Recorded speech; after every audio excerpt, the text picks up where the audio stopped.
Steelers, Chargers, Sunday Night Football, preview. Big Deke news.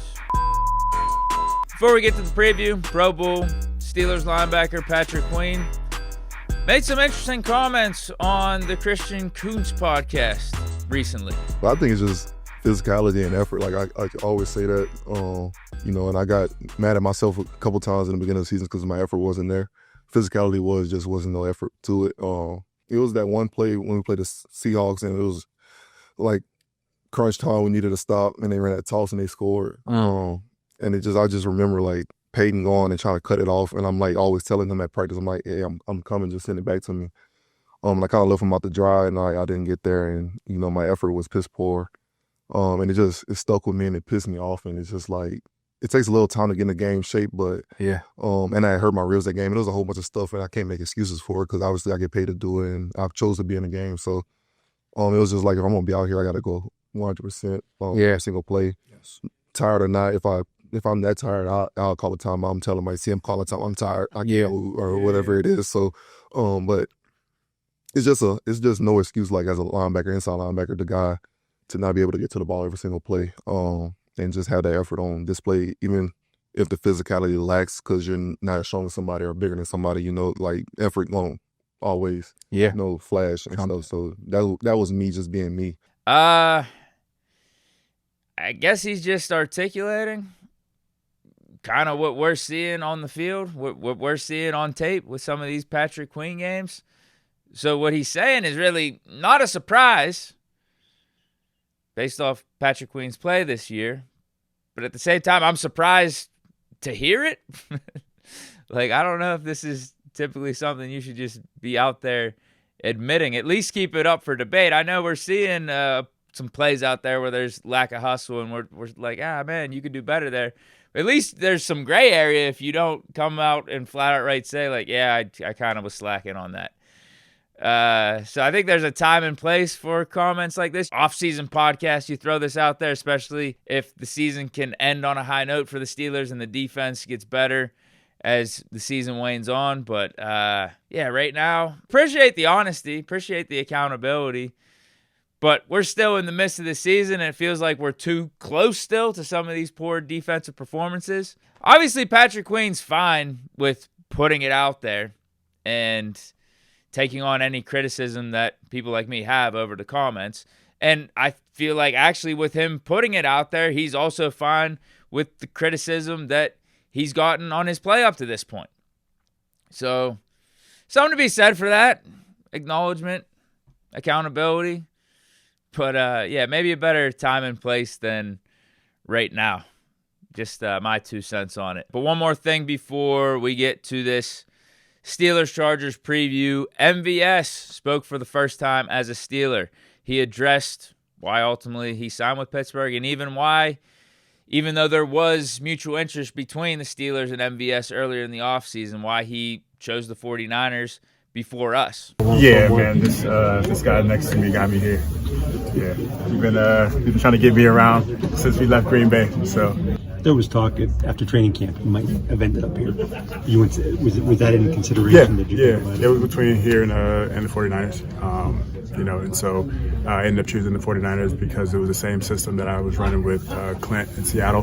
So it was just kind of an easier transition to get on the field right away. And that was kind of it. Now here's my question to you guys. How soon do you think it'll be until MVS is called up to the 53? Because I know Tomlin was downplaying it, that, this isn't the same type of move as Kyle Duggar, but it's not a coincidence you bring in MVS with his connection to Rodgers. And the way that MVS and Rodgers are both talking about MVS being on the team, I just think it's only going to be a matter of time. I don't know if it's going to be as early as next week against the Bengals. My over-under would be the Bears. I think that's like the perfect over-under line, which would be like 2 weeks since MVS has joined the team. It's not probably going to be rocket science for him to get up to speed with Rodgers in the playbook because of the past connections. And I've already talked about how I think MVS literally, if he was on the 53 right now, would be our fourth best receiver, arguably our third best receiver, depending on how much you want to lean into his past history with Aaron Rodgers versus a Roman Wilson. So, like, yeah, I'm going to guess. I'm guessing Bears week. And if the receivers suck it up and our offense doesn't do good on Sunday Night Football, I wouldn't even be surprised if he's up on the 53 for this Bengals game coming up. I really don't, because I think he can have his moments. He can actually help out the offense in little ways. It doesn't have to be, as I've mentioned before, him having 7-8 receptions for $150 and a touchdown. No, you could throw him out there for like 10, 11 plays and just throw him on some verticals, throw him on some deep posts. And if Rodgers unloads a pass, uncorks a pass to MVS, and he catches it, then all of a sudden defense is not only in that game, but also for future games, because now it's on tape. He's going to have to play our offense a little bit different and throw some attention MVS's way, which will open things up for DK Metcalf and some of our tight ends. Just think Rodgers was speaking way too glowingly about MVS and also speaking way too high on practice squad players that got called up this season and how much of an immediate impact they had on the team for us to just think that this MVS signing is something on the back burner and isn't going to eventually come to fruition here where he's on the actual roster getting some minutes. What they tell you about what it's going to take, the process of getting from the P squad up to the 53? Just got to get up to speed on what's going on. Obviously, we're in the middle of the season, so just getting acclimated with play calls and understanding what my role is going to be, and that'll be that. But when that time comes, I'll be ready for it. Now it's preview time. Steelers 5-3, Chargers 6-3. Battle of two good football teams. This is a good matchup. Reason it's on Sunday Night Football. Steeler Nation travels well, so this is going to be partly a home game for us. It's probably going to be like at least 50, 60% Steeler fans in there. The terrible towels are going to be waving. So a little bit of an advantage for us, given that we're the away team. Typically, teams, when they go on the road, aren't going to have that in road stadiums, that kind of environment, that type of atmosphere. But since Steeler Nation does travel so well, particularly on the West Coast, yeah, that's I think that's something in our favor. And we've seen it in the past whenever we've gone to LA. The most crazy one was the Duck Hodges game when they were playing in that small Stalker Stadium. Dude, it was like 90% Steeler fans. Absolutely a sight to see. But as I look into this matchup from a simple our offense versus their defense, their offense versus our defense standpoint, there's definitely some opportunity from the Steelers standpoint. And there's maybe a piece or two where you have a pause for concern. But as I look at the Chargers, if you look at their defense, their run defense, pass defense, top 3 in the league right now in terms of yards given up and also passing touchdowns given up. But where has Rodgers been flourishing? In the red zone and getting some of those pass touchdowns, because he's top 3 in the league right now with 17 passing touchdowns. So a little chess match right there. Rodgers versus Chargers pass defense. And part of that pass defense is because of their good pass rush. They're able to get to the quarterback. They're number 1 in the league in sacks right now. So that puts the quarterback under duress, making some bad decisions, not being able to get the ball out as efficiently as they want because of Khalil Mack, Tulu. I'm going to botch his last name. I'm not even going to try it, but he has the most sacks for the Chargers right now. And then also they just traded for Owe from the Ravens. He's like their third guy, almost how we have that that 3-man rotation with TJ Watt, Highsmith, and Herbig. So Chargers defense, in particular pass defense, pretty solid because of their pass rush and also what they got going in the secondary right now. But run defense, leaving more to be desired. That is a hole in their defense for sure. And I'm looking at our running game, like our running attack with Jaylen Warren and Kenneth Gainwell. The stats aren't necessarily going to back it up because we're actually one of the bottom teams in the league in running the ball. But as I'm watching us, I don't feel that way. I actually, again, over the last 4 or 5 weeks, think that we have a good balanced attack.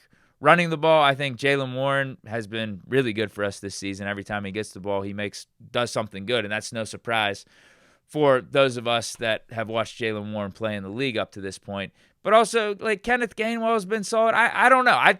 I wouldn't count us out in terms of having success running the ball against this Chargers run defense, especially because that is their big hole on their defensive side of the ball.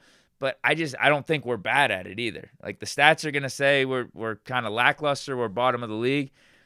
But our O-line's been improving. Our O-line's been opening up a decent amount of running lanes. We've had a balanced attack. Jaylen Warren's been getting his. I see no problem with us being able to run the ball against this Chargers defense.